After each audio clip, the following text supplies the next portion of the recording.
Do you really need to spend $100 or maybe even more for a high-end 4K capture card? Or can you spend less than 20 bucks on something like this and get something that's just as good? Well, we're going to figure that out today. We're going to test it and try it out and see what you think. So right now, I'm running on this USB capture card. Let me pull it up here. This is the Camlink Elgato Camlink 4K external capture card here. Sells for about $100, ships from, sold by Amazon there. Now, this is running on a Sony FX30. I've got a Sigma, was it the standard Sigma 14 millimeter lens? I don't remember what lens it is. You can see as far as the clarity, the crispness, how good I look, see the hairs in my beard, that kind of thing. Look at the stitching in the hat. You can take a look at that. You can see the kind of clarity on that. So what I'm going to do is I'm going to unplug this and I'm going to plug this one in, and let's see if you really can tell a difference. And if you can, is it worth that $80 plus difference? Let's check it out. All right, and now we're running on the generic, if you would, USB device. Let me pull this one up here so you can see what I'm talking about here. This thing, I just bought this. This is not a sponsored video or anything like that. This is the PAP ESO 4K USB streaming device. It comes with an adapter so you can plug in straight to USB-C or go into USB-A.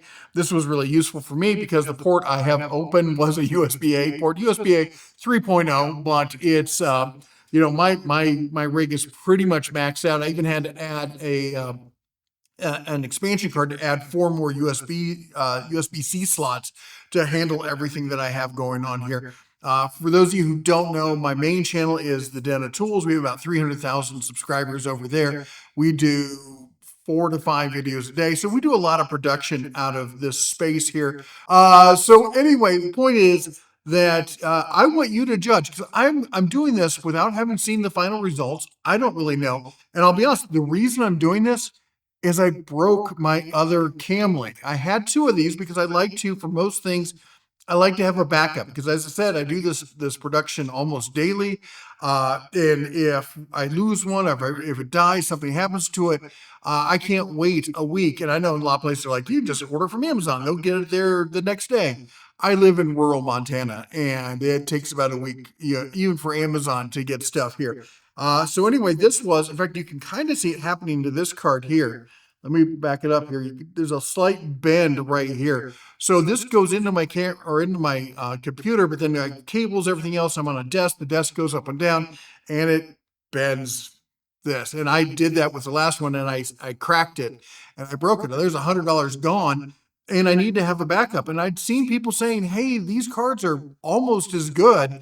So is it as good? Take a look. Look at the hairs. Can you see the definition? Let's check the hat. How's the stitching? Is it comparable? Let me know. Now, one of the other things I purchased for the Elgato was this, which was just a short HDMI extension cable, $7.64. Had I had that, I would not have had this problem, because that would have given me the flex. I would have had, the extension on this side, the USB on that side, so it'd be flexible on the other side. I wouldn't have this thing jammed straight into my computer and having that issue. Maybe you won't have that issue. Maybe it's just a budget issue for you. I always am trying to find ways to do things less expensively. I don't believe in paying for more than you need. Now, people are saying, well, you're running a Sony FX30.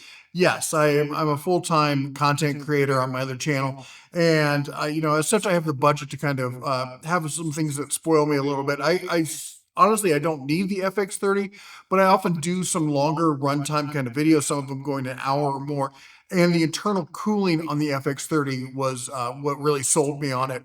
I didn't go up with the FX3 because going full frame for what we do here on YouTube, I feel is kind of a waste. But anyway, let me know. Are you going to go with the Elgato capture card?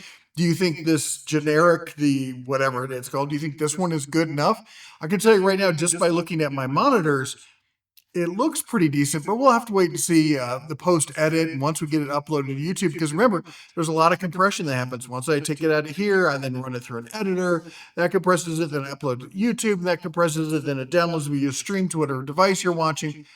At the end of the day, once it goes through that whole system, is there an $80 difference? Is it worth it to you? Let me know down in the comments what your choice is going to be. I'll put links under the video description if you want to check these out. Anyway, that's all I got for you today. You all take care. God bless. And as always, shine on.